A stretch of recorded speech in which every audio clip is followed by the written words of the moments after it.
வணக்கம். இன்று நாம் அறிந்து கொள்ளப் போவது உரைநடை உலகம், நாட்டுப்புற கைவினை கலைகள்.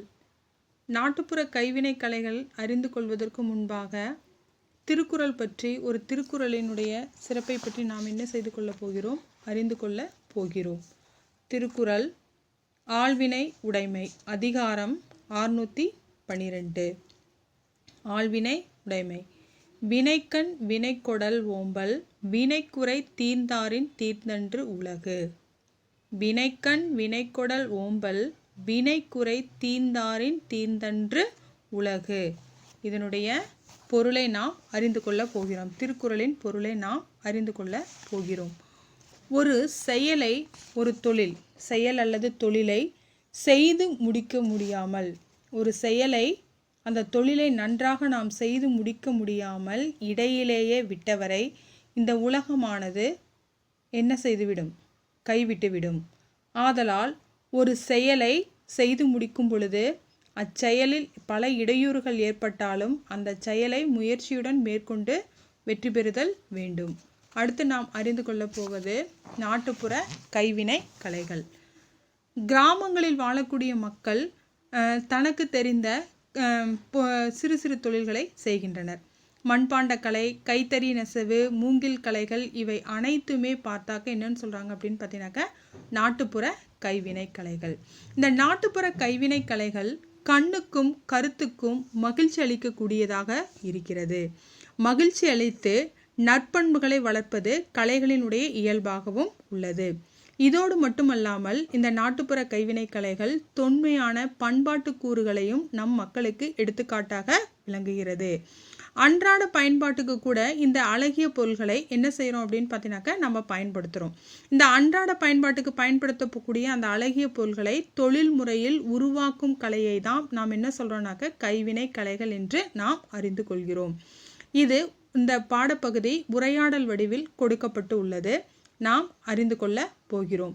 இதில் பங்கேற்பவர்கள் மலர்விழி, அமுதன், சையது, சாலமன், இந்த 4 பேரும் இந்த இதில் உரையாடல் வடிவில் நாம் பார்க்க போகிறோம்.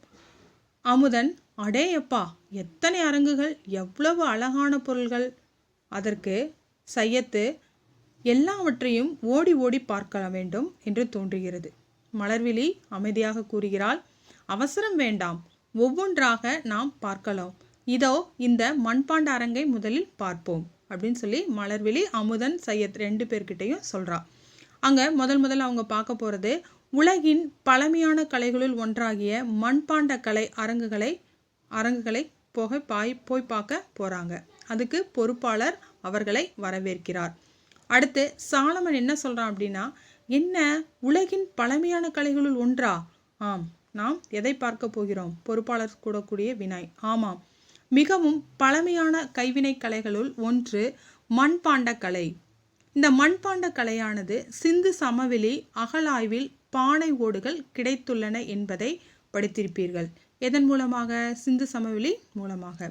தமிழ்நாட்டில் ஆதிச்சநல்லூரில் முதுமக்கள் தாழிகள் கிடைத்துள்ளன. நாகை மாவட்டம் செம்பியன்கண்டியூரில் கலையழகு மிகுந்த மண்கலங்கள் கண்டுபிடிக்கப்பட்டன. மதுரைக்கு அருகில் உள்ள கீழடியில் ஏராளமான சுடுமண் சிற்பங்கள் கண்டுபிடிக்கப்பட்டுள்ளன. இவை எல்லாம் தமிழருக்கும் மண்பாண்ட கலைக்கும் உள்ள தொடர்பை காட்டும் சான்றுகளாக உள்ளன. அடுத்து சையத்து வினாவக்கூடிய வினா, ஐயா மண்பாண்டம் என்றால் என்ன? பானை, சட்டி ஆகியவை தானே அப்படின்னு சொல்லி சையத்து வினாவுகிறான். இதற்கு பொறுப்பாளர் விடையளிக்கிறார். இங்கே பாருங்கள், குடம், தோண்டி, கலயம், கடம், மூடி, உலக்கு, அகல், உண்டியல், அடுப்பு, தொட்டி என்று எத்தனை பொருள்கள் இருக்கின்றன பார்த்தீர்களா? இவைகளெல்லாம் சுத்தமான களிமண்ணால் செய்யப்பட்டவை. இந்த களிமண் எங்கு கிடைக்கும்னாக்க குளங்கள், ஆற்றங்கரைகள், வயல்வெளிகள் ஆகிய இடங்களில் இத்தகைய களிமண் கிடைக்கும் அப்படின்னு சொல்லி பொறுப்பாளர் அவர்களுக்கு விடையை கூறுகிறார். அடுத்து மலர்விழி, நல்ல களிமண் கிடைத்தால் உடனே மண்பாண்டங்கள் செய்ய தொடங்கி விடலாம் அல்லவா அப்படின்னு மலர்விழியானவள் சொல்கிறார். நல்ல களிமண் கிடைச்சா நம்ம என்ன செய்யலாம், உடனே மண்பாண்டங்கள் நம்ம செய்ய தொடங்கிடலான்னு சொல்லிட்டு மலர்விழி சொல்றா. அதற்கு பொறுப்பாளர் அளிக்கக்கூடிய விடையை பாருங்கள். அப்படி உடனே செய்துவிட முடியாது. பள்ளம் தோண்டி அதில் களிமண்ணை நிரப்ப வேண்டும். அதில் தண்ணீர் ஊற்றி ஒரு நாள் முழுவதும் ஊற வைக்க வேண்டும். பின்பு அதனுடன் குறிப்பிட்ட அளவில் மெல்லிய மணல், சாம்பல் ஆகியவற்றை கலந்து பக்குவப்படுத்த வேண்டும். இதுதான் பானை செய்யும் சக்கரம். இதனை நம்ம என்னன்னு சொல்லுவோம்? திருவை என்போம். இதனை நாங்கள் திருவை என்போம். திருவையை வேகமாக சுழலச் செய்து அதன் நடுவில் மண்ணை வைத்து கையால் அணைத்து பிடித்து மண்பாண்டங்களை உருவாக்குவோம். உரிய வடிவம் வந்ததும் அடிப்பகுதியில் நூல் அல்லது ஊசியால் அறுத்து எடுத்து காய வைப்போம். இப்பொழுது அழகிய மண்பாண்டம் தயாராகி விட்டது. உதவியாளர் இதை என்ன செய்கிறாரு? மண்பானையை செய்து காட்டுகிறார் அப்படின்னு சொல்லிட்டு சொல்கிறார். அடுத்து பொறுப்பாளர் கூறக்கூடிய இது. பொறுப்பாளர் என்ன சொல்கிறார் அப்படின்னாக்க, பானை செய்தல நம்ம என்ன சொல்கிறோம் அப்படின்னு பார்த்தீங்கன்னாக்க, பானை வனைதல்னு சொல்கிறது ஒரு மரபு. வனையப்பட்ட பானைகள் ஓரளவு காய்ந்ததும் தட்டுப்பலகையை கொண்டு தட்டி பானையின் அடிப்பகுதியில் இருக்கும் ஓட்டையை என்ன செய்வாங்க? மூடி பானையை முழுமையாக்குவோம். அடுத்து அமுதன் கேட்கக்கூடிய கேள்வினா, எங்கள் ஊரில் பாட்டி மண்பாண்டங்களில் தான் சமையல் செய்வார். அதற்கு பொறுப்பாளர் சொல்றார், ஆமாம், மண்பாண்டங்களில் சமைத்தால் உணவு நல்ல சுவையுடன் இருக்கும், மேலும் உடல் நலத்திற்கும் நல்லது. மண்பானையில் வைத்த தண்ணீர்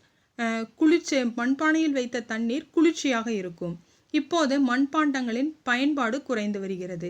ஆனால் இன்னும் திருவிழாக்களில், சமயச் சடங்குகளில் இந்த மண்பானைகளை பயன்பட்டு வருவது சற்று ஆறுதல் அளிக்கிறது.